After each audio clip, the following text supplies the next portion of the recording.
Hello, my name is SirProok, and I am glad to have you with us for the second entry into our Eldritch Encyclopedia. In following our first entry, covering the beast spawn of Shub-Niggurath, I would like to relate to you the tales of how the tainted swamp waters and forests change those who choose to live, worship, and die in their embrace. In our most recent expedition to Louisiana, at my insistence, our guide led us to a clear hilltop from which we could survey the swamp, and after taking notes to update our mapped paths to ensure we could easily leave this place, we made camp.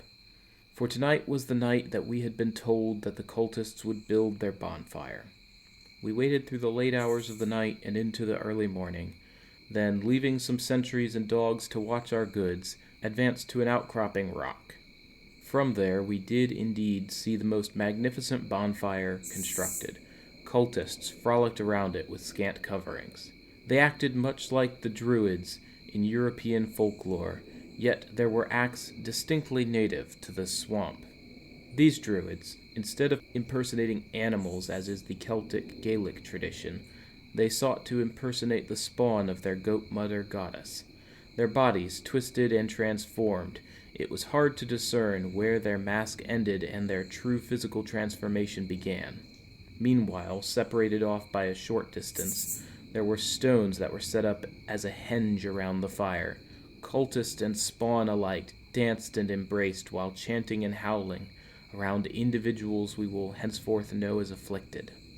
I call them such as in the portion of chanting we could make out at our distance, the supplicants sought their mother to use her life powers to afflict and enhance the individual, as these individuals were their offering to her.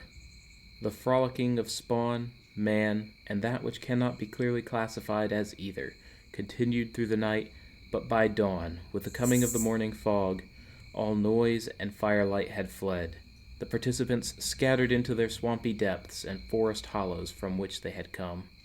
And now, lest we focus on the unholy rites of these cultists for the entirety of our entry, it is worth a small detour to explain 3 other abominations and emphasize why it is ill-advised to travel these parts unprepared.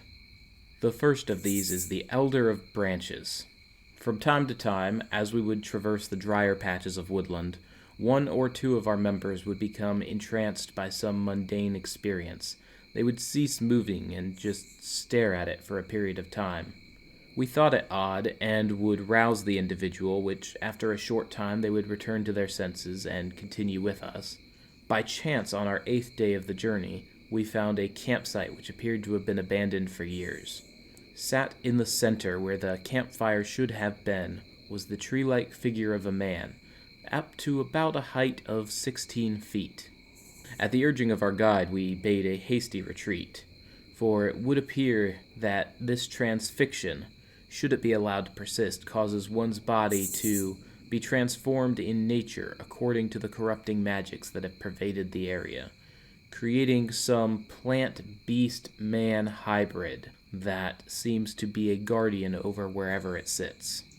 The second of our abominations is really a sad tale. On the final night of our swamp expedition around Fort Jackson, one of the porters let loose a scream followed by the discharge of a weapon.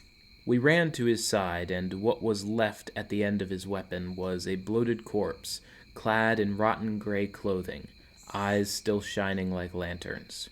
Our guide explained to us that corpses, if not securely buried underground or cremated, given time will reanimate and dig their way to the surface.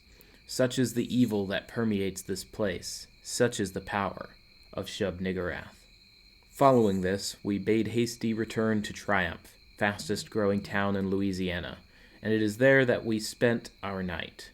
Our intent was to return, however, upon awaking for breakfast, there was a story that was overheard spoke between 2 fishermen.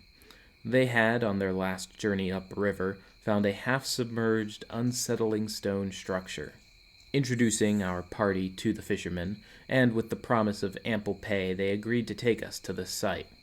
A few hours upriver, and oh that I wish we had stayed clear, we arrived at this structure. An odd stacking of stones, similar to a temple you would expect to find in the jungles of Mexico. Throwing caution to the wind, we began to descend into the sunken stairway. The stairway, we noted, was clear of debris and any form of covering. What was inside, however, defies explanation. Off to the far end, there was a tentacled creature sitting over a stone altar, and along the wall were reliefs of modern men carrying infants. Infants that, according to the reliefs, were to be laid on the stone altar before this tentacled mass. I would leave what happened next to the infants to your imagination, for whatever you imagine is less terrible than what was depicted on those walls. While there, we heard another boat begin to approach, and with that we left with haste.